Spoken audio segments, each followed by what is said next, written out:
Saudara-saudari yang dikasihi Tuhan, salam kasih kerahiman Allah. Berjumpa lagi dalam program Api Karunia Tuhan. Kita memasuki topik baru dengan mengangkat tema Dei Verbum, Sabda Allah. Dalam sesi pertama pengantar topik baru ini, Bapak Kardinal Suharyo akan menyampaikan kepada kita konsekuensi-konsekuensi dari ajaran dogma gereja tentang wahyu Allah, tentang Dei Verbum, dan hasil pembaharuan konstitusi dogmatik Dei Verbum itu hingga saat ini. Sangat menarik dengan kajian yang lengkap dan utuh. Selamat mendengarkan, selamat merenungkan, dan selamat berdoa. Terima kasih.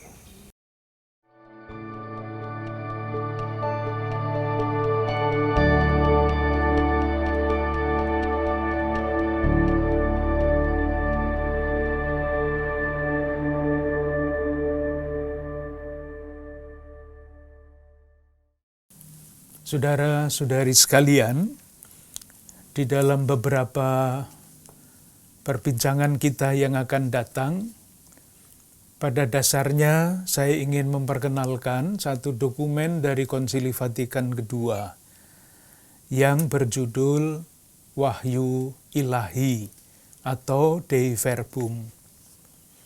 Dokumen ini sejauh saya amati, kalau saya salah saya senang, kurang dikenal oleh umat. Padahal pengaruhnya bagi kehidupan gereja, khususnya pembaharuan gereja dan peranan kitab suci di dalam gereja sangat besar. Saya akan memperkenalkan beberapa paham dasar dari dokumen itu dan menunjukkan dengan contoh konsekuensinya di dalam pemahaman mengenai kitab suci. Namun sebelum masuk, saya ingin menunjukkan sebentar betapa besar pengaruh dokumen ini, ajaran resmi gereja ini, bagi kehidupan gereja dan bagi kehidupan umat Katolik. 1-2 contoh saja.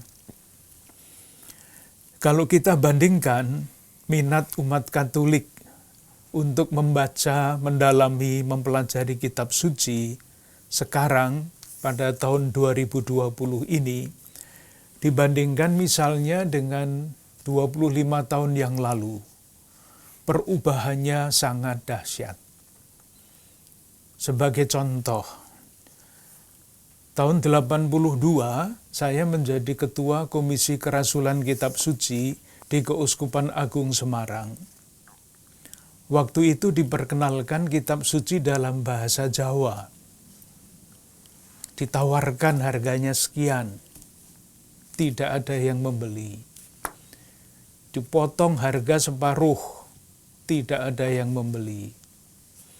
Kemudian ditawarkan silahkan yang mau ambil gratis, tidak ada yang mengambil. Dan akhirnya kitab suci yang jumlahnya 1.500-an itu dicacah, dihancurkan. Karena apa? Karena memenuhi gudang. Silahkan membayangkan minat membaca atau memiliki kitab suci dengan ilustrasi yang seperti itu. 5 tahun kemudian, 5 tahun itu tidak lama, orang mulai mencari kitab suci yang berbahasa Jawa, minta supaya dicetak kembali. Umat menjamin bahwa kalau dicetak kembali akan dibeli. Dan betul, dicetak 2.500 eksemplar dalam waktu 2 minggu habis. Dicetak lagi agak lama habisnya, tetapi ada satu hal yang menarik. Banyak saudara-saudara kita di sana yang berasal dari desa yang tidak mampu membeli kitab suci bahasa Jawa dengan harga segitu. Apa yang terjadi? Mereka patungan. beberapa keluarga membeli bersama-sama dan menggunakannya secara bergiliran. Dalam waktu yang begitu singkat, minat membaca kitab suci dalam bahasa Jawa pada waktu itu begitu dahsyat. Kalau ditanya, dari mana muncul minat yang cepat berkembang itu? Jawabannya dari dokumen gereja, ajaran resmi gereja mengenai wahyu ilahi yang judulnya asli adalah Dei Verbum, Sabda Allah. Kita juga bisa melihat misalnya sekarang ini kita kenal dengan nama Bulan Kitab Suci Nasional, BKSN. Pada waktu mulai tahun 1977, namanya bukan Bulan Kitab Suci Nasional, tetapi Hari Minggu Kitab Suci Nasional. 1 hari saja disambut, dirayakan. Sekarang menjadi Bulan Kitab Suci Nasional dengan segala macam prakarsa inisiatifnya yang sangat kreatif. Kursus di mana-mana. Kita kenal di Jakarta, kursus Kitab Suci Santo Paulus yang baru-baru saja membuka tanda petik cabangnya di Tangerang. Minat sangat besar. Renungan-renungan harian mengenai sabda Tuhan, bacaan Ekaristi banyak sekali. Sekali lagi, kalau kita bertanya apa yang mendorong umat Katolik begitu besar minatnya bertumbuh untuk membaca, mempelajari, dan merenungkan kitab suci? Jawabannya ya dokumen ini tentang wahyu ilahi. Nah, dokumen tentang wahyu ilahi itu sebetulnya yang paling penting untuk gereja pada umumnya dan untuk kita semua yang tidak belajar di fakultas teologi dan sebagainya, itu adalah bagian yang terakhir yang berjudul Kitab Suci dalam Kehidupan Gereja. Yaitu tadi, minatnya seperti itu bertumbuh dan peranan sabda Allah di dalam kitab suci, di dalam liturgi, di dalam teologi, dalam hidup umat berkembang begitu pesat. Tetapi supaya kitab suci dalam kehidupan gereja itu mempunyai perspektif cakrawala yang luas, maka dokumen itu mulai dengan sesuatu yang paling fundamental. Saya sebutkan 1, 2, 3, 4, 5, 6 judul-judulnya saja. Bagian yang pertama itu tentang wahyu. Ini faham tentang wahyu ini sangat menentukan dalam usaha kita memahami dan menafsirkan kitab suci. Yang kedua adalah meneruskan wahyu. Ketika wahyu itu sampai, caranya meneruskan bagaimana. Yang ketiga mengenai ilham dan konsekuensinya bagi penafsiran kitab suci. Lalu bab 4 tentang perjanjian lama. Kita semua tahu perjanjian lama panjang. Kadang-kadang isinya itu mengagetkan, bahkan tidak jarang berlawanan dengan perjanjian baru. Lalu tempat perjanjian lama itu seperti apa? Di dalam rangka perwahyuan. Baru kemudian perjanjian baru, dan yang terakhir adalah kitab suci di dalam kehidupan gereja. Itu judul-judulnya. Jadi saya berusaha menunjukkan bahwa dokumen ini meskipun seringkali dikatakan tidak begitu dikenal, tetapi sadar tidak sadar peranannya sangat besar di dalam pembaharuan hidup gereja dan di dalam kehidupan umat Katolik. Isinya seperti itu, nanti hanya akan kita lihat pokok-pokoknya saja, faham-faham dasar yang dikemukakan di situ, dan kemudian pentingnya untuk pemahaman tentang sabda Tuhan. Nah, sebelumnya ini dokumen Konsili Vatikan II, saya ingin membaca bagian pembukaan dan bagian penutup supaya jelas Dokumen ini bukan hanya untuk studi, tetapi tujuannya untuk kehidupan kita sebagai murid-murid Kristus. Saya baca bagian pendahuluan. Konsili bermaksud, 1. Menyajikan ajaran yang asli tentang wahyu ilahi dan bagaimana wahyu itu diteruskan. Supaya ini dengan mendengarkan pewartaan keselamatan, seluruh dunia mengimani. Dengan beriman berharap, dan dengan berharap mencintai. Akhirnya ukurannya adalah 3 kata ini. Iman, harapan, dan kasih. Kita bisa fasih menjelaskan Dei Verbum tentang wahyu ilahi ini, tetapi kalau tidak berkembang di dalam iman, pengharapan, dan kasih, lalu tujuannya tidak tercapai. Kita bisa menjadi ahli segala macam hal berkaitan dengan dokumen ini, tetapi kalau ini tidak tercapai, ya tidak sampai tujuannya. Kemudian di dalam bagian penutup dikatakan begini, semoga melalui pembacaan dan studi kitab suci, karena bagian terakhir sudah omong tentang kitab suci, sabda Allah berjalan terus dan dimuliakan. Dan 1. Perbendaharaan wahyu yang dipercayakan kepada gereja semakin memenuhi hati orang. Sangat jelas, memenuhi hati orang. Bukan pertama-tama memenuhi pikiran orang, tetapi hati orang. Lalu yang kedua, seperti halnya hidup gereja berkembang, karena umat sering dan rajin menghadiri misteri Ekaristi, begitu pula boleh diharapkan dorongan baru dalam hidup rohani, karena sabda Allah yang tinggal selama-lamanya semakin dihormati. Jadi saya harap tujuannya sangat jelas.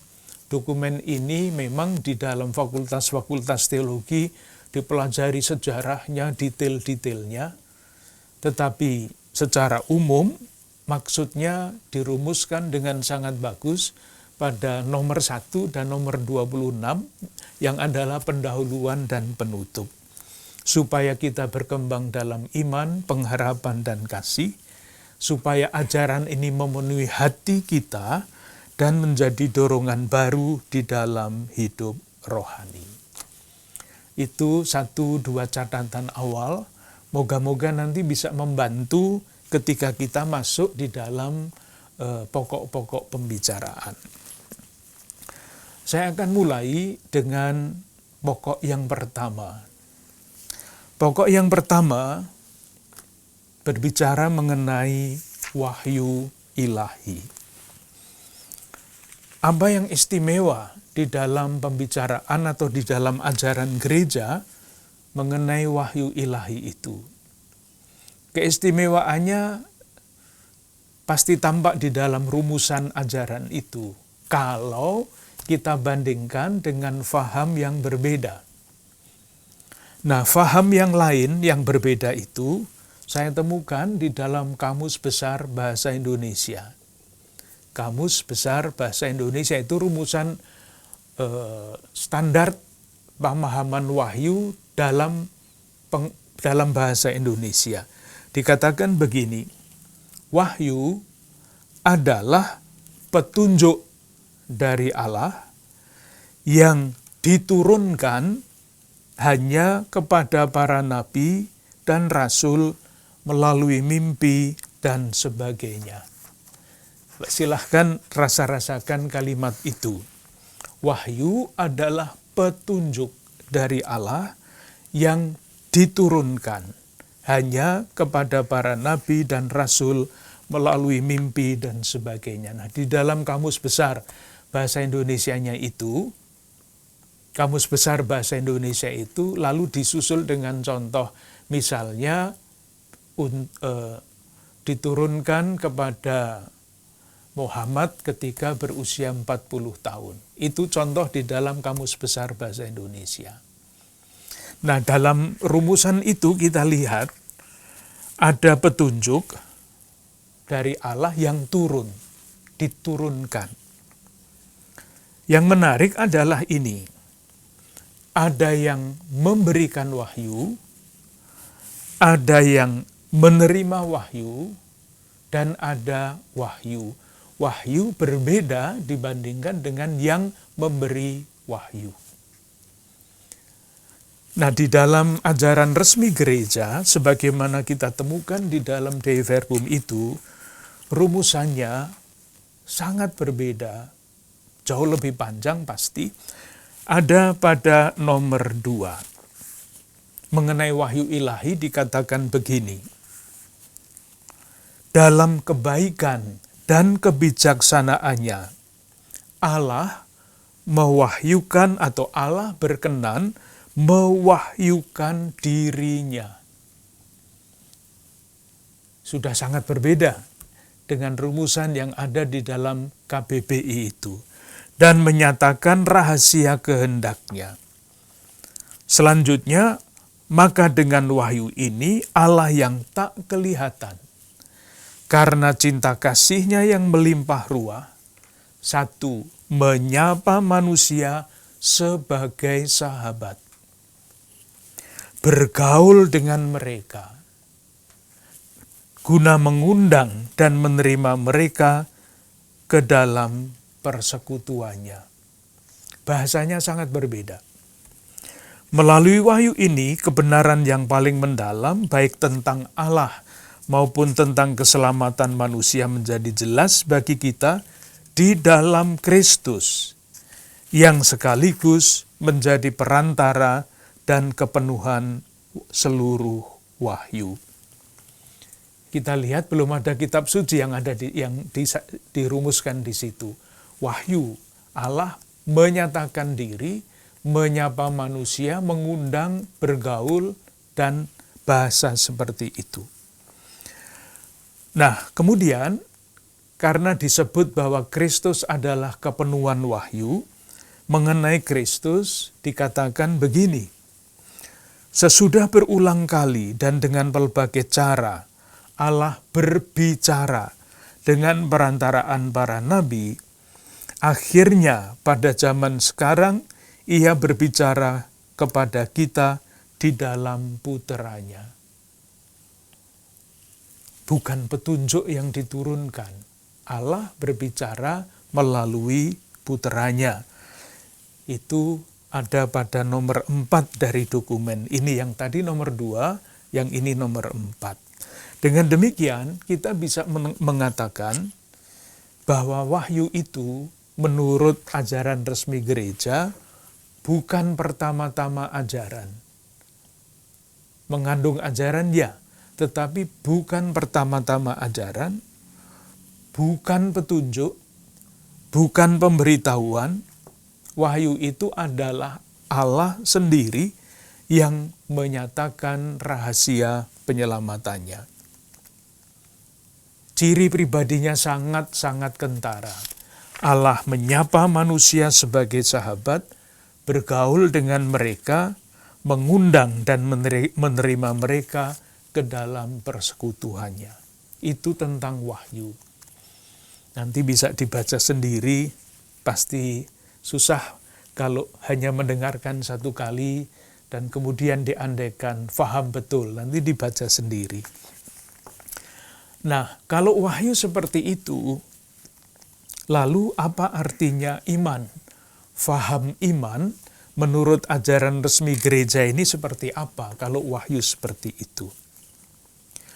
Kalau wahyu menurut Kamus Besar Bahasa Indonesia itu adalah kebenaran yang diturunkan, lalu iman berarti menerima kebenaran-kebenaran itu.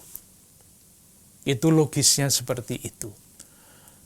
Tetapi kalau wahyu itu adalah Allah yang menyapa manusia sebagai sahabat, konsekuensinya bagi pemahaman iman seperti apa?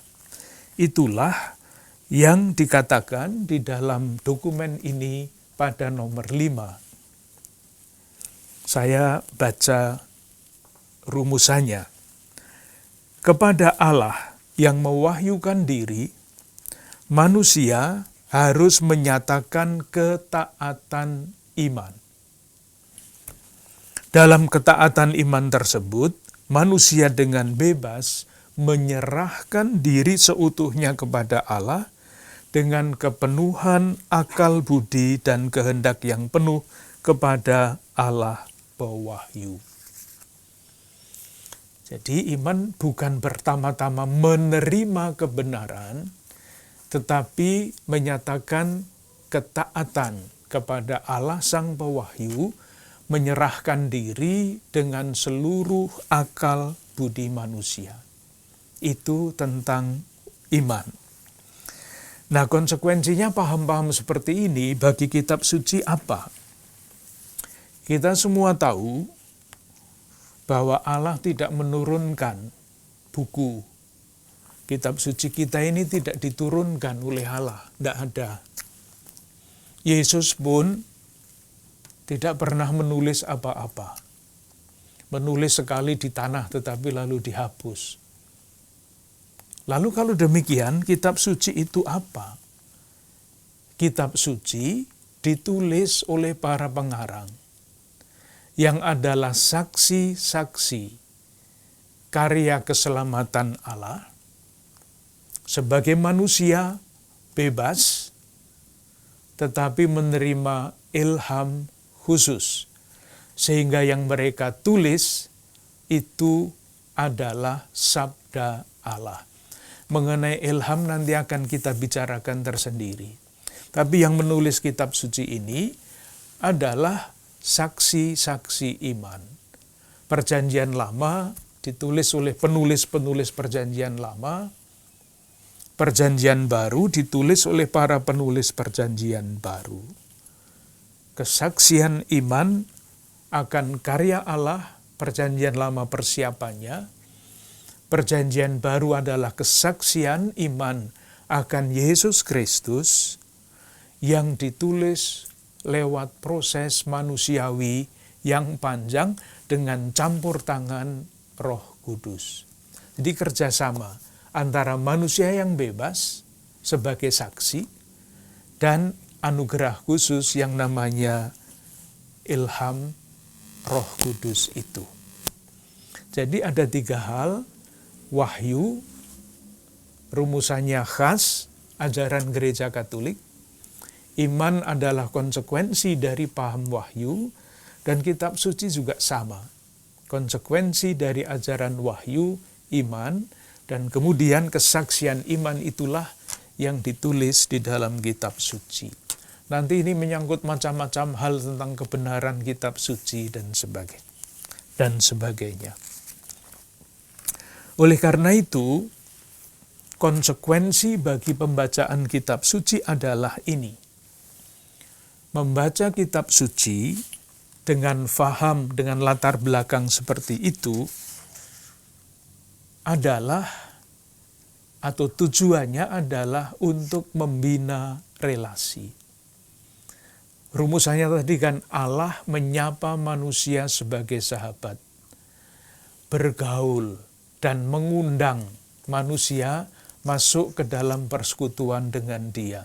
Itu rumusannya kan sangat-sangat dialogal dan relasional. Maka konsekuensinya bahasa kitab suci jangan pertama-tama dimengerti sebagai bahasa informasi, tetapi sebagai bahasa relasi. Membangun relasi, menemukan relasi, mengembangkan relasi dengan Tuhan. Mungkin contoh yang sederhana ini dapat membantu. Maksud saya, apa yang dimaksudkan dengan bahasa relasi itu? Kalau seorang anak berkata kepada ibunya begini, "Ibu, saya haus." Ini kalimat. Bisa ditafsirkan macam-macam. Kalau kalimat itu sekedar dimengerti sebagai informasi, lalu ibunya hanya bisa mengatakan, "Oh gitu ya." Sudah, selesai. Informasi diterima, selesai. Tetapi kalau kata-kata itu dimengerti di dalam sebagai bahasa relasi antara ibu dan anak, tidak akan berhenti sampai di situ. Ibu itu akan cepat-cepat mengambil air atau mengambil minuman dan memberikan kepada anaknya. Karena ibu itu memahami kata-kata anaknya, ibu saya haus, tidak sebagai bahasa informasi, tetapi sebagai bahasa relasi. Nah, kitab suci mestinya dipahami, direnungkan di dalam garis itu juga. Sekarang saya ingin menawarkan satu contoh bagaimana kita bisa mengamati di dalam suatu teks kitab suci relasi yang berkembang, relasi yang menyelamatkan. Seperti apa?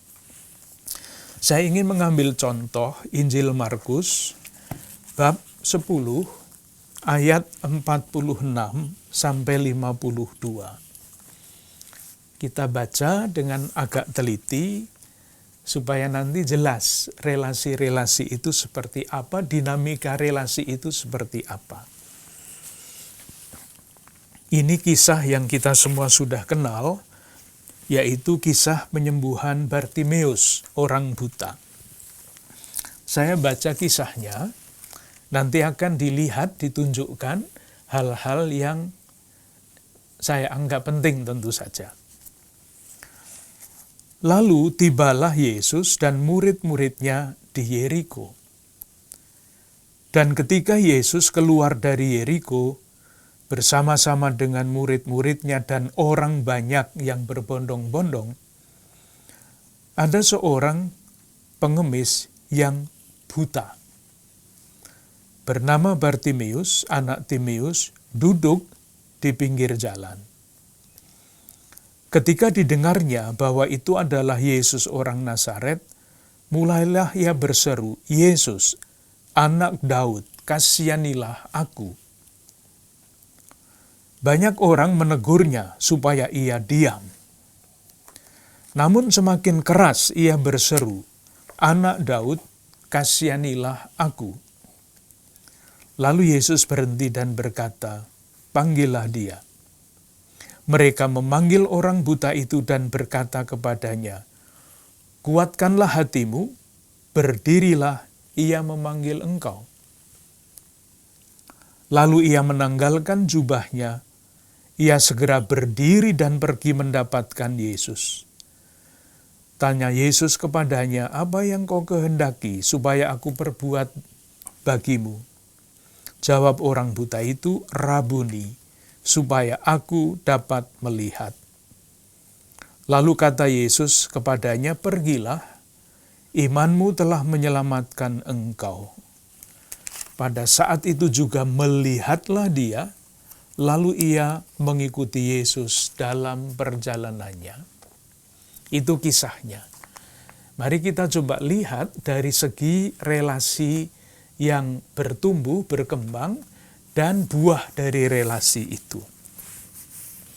Seperti biasanya suatu kisah itu ada awalnya dan ada akhirnya. Awalnya seperti apa? Awal dari Bartimeus itu dikatakan pada ayat 46.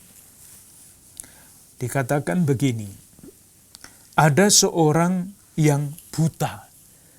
Jadi pada awal mula Bartimeus buta, bernama Bartimeus dan sebagainya, duduknya di mana? Di pinggir jalan. Jadi 3 kata, buta, duduk, di pinggir jalan. Itu ketika ceritanya mulai. Nah, ketika ceritanya berakhir, kita baca pada ayat 52, pada saat itu juga melihatlah dia, lalu ia mengikuti Yesus dalam perjalanannya. Yang tadinya buta, sekarang melihat. Yang tadinya duduk, Itu pada ayat 50 sudah dikatakan ia segera berdiri. Nah, kalau mengikuti Yesus itu pasti berjalan berdiri kan, tidak merangkang tentu saja. Dan dalam perjalanannya, jadi buta, duduk di pinggir jalan, akhirnya melihat, mengikuti Yesus berdiri dalam perjalanannya, tidak di pinggir jalan lagi. Itu adalah awal dan akhir kisah. Di tengah-tengahnya ada dinamika relasi antara tokoh-tokoh yang ada di dalam kisah itu. Kita lihat yang pertama tentu saja Bartimeus. Seperti apakah relasi Bartimeus dengan Yesus? Relasi itu dapat kita baca di dalam sebutan-sebutan yang dipakai oleh Bartimeus. Yang pertama, ayat 47, bagian awal. Ketika didengarnya bahwa itu adalah Yesus orang Nazaret. Di sana rupanya yang namanya Yesus itu banyak. Nah, untuk menunjukkan identitas orang yang lewat itu disebut Yesus dari Nazaret. Bukan Yesus yang dari Tangerang atau Bekasi. Yesus dari Nazaret. Hanya menunjukkan asal saja. Tidak ada kualifikasi apapun yang lebih daripada sekedar Yesus seperti yang lain-lain. Tetapi yang ini yang berasal dari Nazaret. Relasi yang sangat biasa, netral. Menjadi berbeda ketika Bartimeus itu berseru, Yesus, anak Daud, kasihanilah aku. Yang tadinya hubungannya datar-datar saja, netral, sekarang bertumbuh. Ini adalah pengakuan iman akan Mesias, akan penyelamat. Yesus, anak Daud, kasihanilah aku. Relasinya sudah berbeda, sudah naik. Sudah meningkat. Hubungannya sudah hubungan kepercayaan ini. Ketika orang itu ditegur, dia malah berteriak lebih keras lagi. Semakin keras ia berseru, anak Daud, kasihanilah aku. Anak Daud. Jadi relasi pertama adalah Bartimeus dengan Yesus orang Nazaret. Tingkat berikutnya adalah Bartimeus dengan Yesus anak Daud.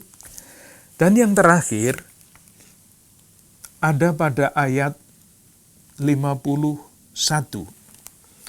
Jawab orang buta itu, Rabuni, supaya aku dapat melihat.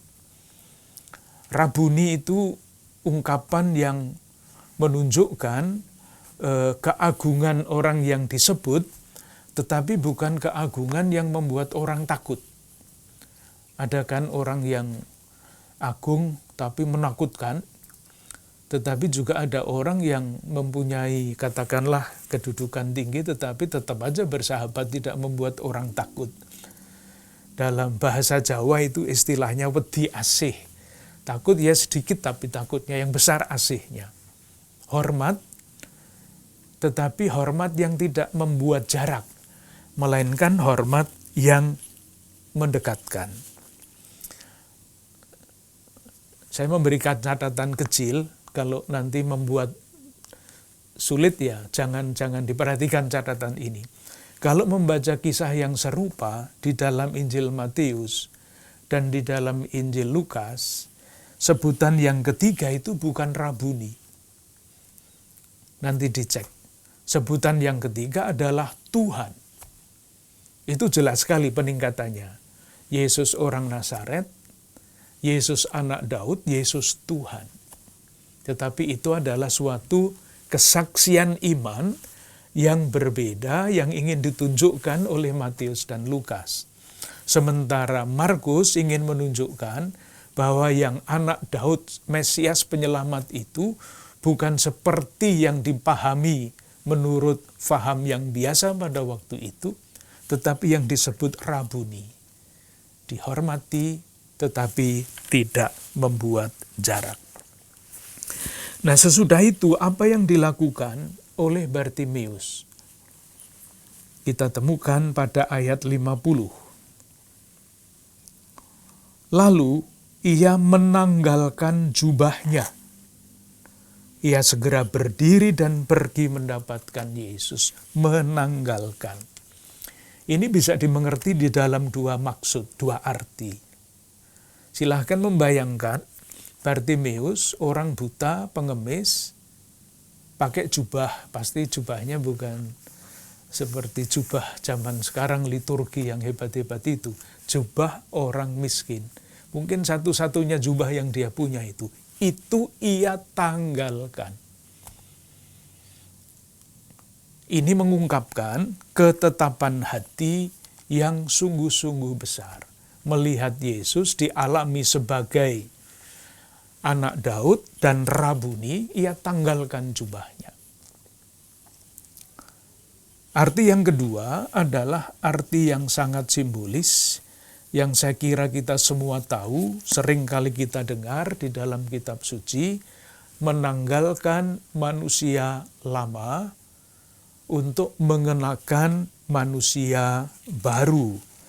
Misalnya dapat dibaca dalam surat kepada orang Efesus bab 4 ayat 22 sampai 25. Saya baca sebagian, yaitu bahwa kamu berhubung dengan kehidupan kamu yang dahulu harus menanggalkan manusia lama. Saya loncat ayat 24, dan mengenakan manusia baru. Jadi simbolik seperti itu, kalau dalam arti yang biasa ya ini mengungkapkan ketetapan hati yang sangat besar. Yang istimewa juga adalah ini. Yesus berkata kepada dia pada ayat 52, pergilah, disuruh pergi. Tetapi apa yang terjadi? Bukannya Bartimeus itu pergi, tetapi tadi sudah kita lihat, ia mengikuti Yesus dalam perjalanannya. Ini persis panggilan para murid. Mereka meninggalkan jalannya, mengikuti Yesus. Bartimeus ini menanggalkan jubahnya, lalu mengikuti Yesus. Dan mengikuti Yesus ini dalam hal Bartimeus sangat istimewa.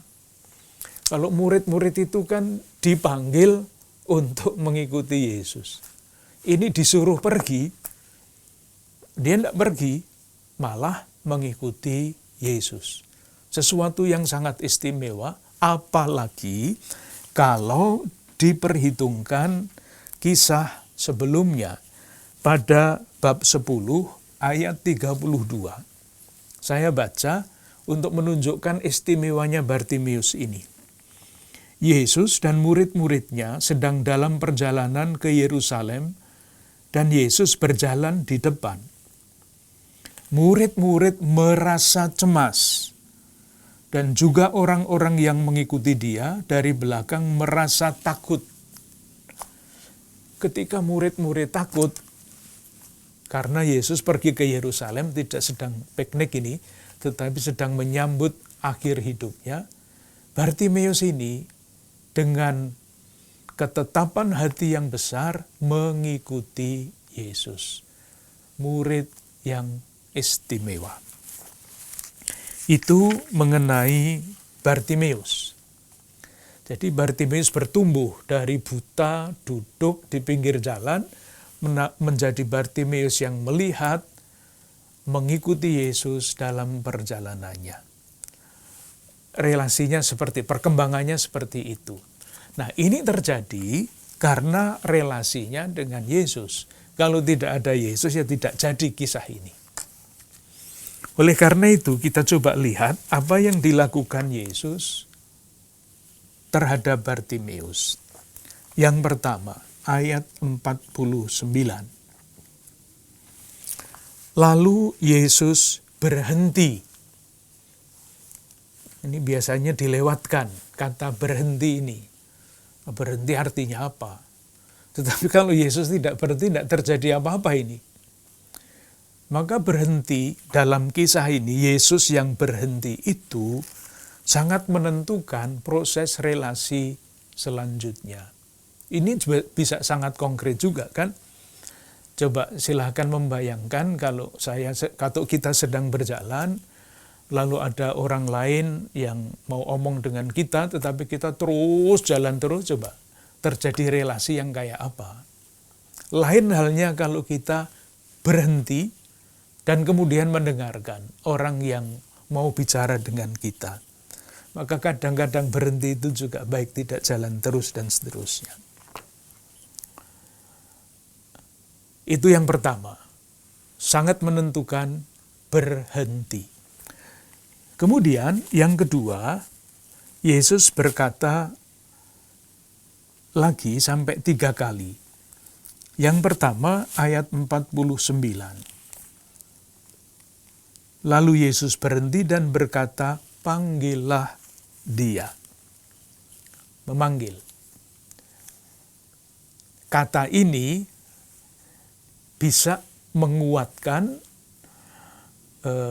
keputusan Bartimeus untuk mengikuti Yesus. Dipanggil dan mengikuti. Meskipun pada akhir tadi dikatakan pergilah. Tetapi ada juga kata panggillah dia di sini. Mereka memanggil orang buta itu. Lalu pertanyaan Yesus ayat 51. Apa yang kau kehendaki supaya aku perbuat bagimu? Bentuknya adalah pertanyaan. Relasi itu bisa dirumuskan dengan segala macam cara. Misalnya, saya menyuruh, katakanlah pembantu saya, untuk memindahkan meja. Saya bisa mengatakan, tolong pindah meja itu, kalau tidak, mejanya pindah. Tetapi saya juga bisa merumuskan permintaan saya dengan bertanya, bagaimana ya kalau meja itu kita pindahkan? Mejanya pindah sama, tetapi bentuk relasinya sangat berbeda. Ini dalam bahasa yang mentereng, Yesus memperlakukan orang buta Bartimeus pengemis itu sebagai subjek. Tidak ditebak, kamu minta melihat kan?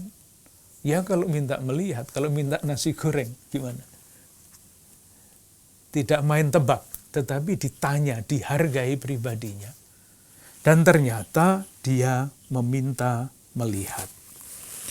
Kemudian yang terakhir, ayat 52, imanmu telah menyelamatkan engkau. Pengalaman Bartimeus dalam relasi itu, secara fisik memang bentuknya adalah kesembuhan, dari buta menjadi melihat. Tetapi di balik yang fisik yang dia alami itu, ia mengalami yang jauh lebih mendalam, yaitu keselamatan. Keselamatan itu dirumuskan dalam keyakinannya Yesus anak Daud dan Rabuni. Nah, keselamatan itu jangan dianggap sebagai hal-hal yang di atas, di awang-awang. Diperlakukan sebagai subjek, dihargai martabatnya sebagai manusia, itu adalah bentuk keselamatan yang sangat-sangat konkret. Jadi bukan keselamatan zaman yang akan datang. Keselamatan sekarang. Bentuknya melihat, tetapi di balik itu ada macam-macam hal yang sangat berarti bagi Bartimeus. Yang terakhir adalah ada murid-murid dan orang banyak. Pada bagian awal, mereka itu masih dibedakan. Murid-murid dan orang banyak, tetapi kemudian tidak dibedakan lagi. Di dalam diri orang banyak itu juga terjadi perubahan. Yang pertama, ayat 47. Ketika didengarnya bahwa itu adalah Yesus orang Nazaret, dari orang banyak itu memberitahu kepada Bartimeus bahwa yang lewat adalah Yesus dari Nazaret. Sikapnya bagaimana? Ayat 48. Banyak orang menegurnya supaya ia diam. Ini sikap orang banyak di dalam kisah itu adalah tidak simpatik terhadap Bartimeus, mengganggu saja, ini berteriak-teriak seperti ini. Tidak bersahabat. Tetapi kemudian berkat intervensi Yesus pada ayat 49, lalu Yesus berhenti dan berkata, "Panggillah dia." Mereka, orang banyak itu, memanggil orang buta itu dan berkata kepadanya. Menjadi sangat simpatik. "Kuatkanlah hatimu, berdirilah, ia memanggil engkau." Berkat intervensi Yesus, orang banyak yang tadinya menegur, berubah sikapnya menjadi bersahabat, dan kata-katanya, "Kuatkan hatimu, kawan." Tidak ada kawannya, itu saya baca sendiri di antara baris. Tidak ada. Tetapi dari situ bisa kita rumuskan, bisa kita andaikan bahwa kata-katanya sangat simpatik. "Kuatkan hatimu, berdirilah, ia memanggil engkau." Itu beberapa hal yang bisa kita lihat di dalam kisah mengenai Bartimeus. Ada faham tentang wahyu, konsekuensinya bagi iman itu apa, lalu konsekuensinya bagi membaca kitab suci adalah mencari, menemukan relasi-relasi yang membuat suatu kisah itu berdinamika, seperti terjadi di dalam diri Bartimeus. Orang buta menjadi melihat, duduk, berdiri di pinggir jalan di dalam perjalanannya. Sekali lagi, yang mau dikatakan dengan sangat jelas bagi kita adalah ketika murid-murid yang lain yang sudah lama mengikuti Yesus merasa cemas dan takut mengikuti Yesus pergi ke Yerusalem, Bartimeus ditampilkan sebagai tokoh alternatif. Orang ini sungguh berani memberikan kesaksian iman. Kesaksian iman itu ia ungkapkan dengan teriakan, "Yesus anak Daud." Kesaksian iman itu mengubah hati orang. Orang banyak yang tadinya menegur dia, lalu bersahabat dengan dia. Sementara pengakuan iman seperti itu bagi Bartimeus sendiri mempunyai fungsi yang membebaskan. Ia menanggalkan jubahnya dan kemudian mengikuti Yesus.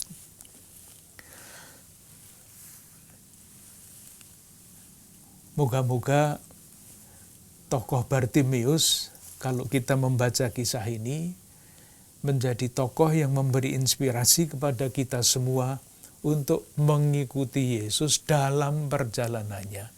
Murid yang setia, yang terus berusaha untuk setia tekun mengikuti Yesus seperti Bartimeus. Disuruh pergi pun malah mengikuti. Makasih. Saudara-saudari yang dicintai Tuhan, kita telah mendengarkan sesi pengantar tentang De Verbum. Bagi kita semakin jelas bagaimana konstitusi dogmatik De Verbum mengubah dan memperbarui refleksi gereja tentang wahyu ilahi, tentang sabda Allah. Sampai jumpa pada Senin minggu depan dalam program Api Karunia Tuhan. Tuhan memberkati.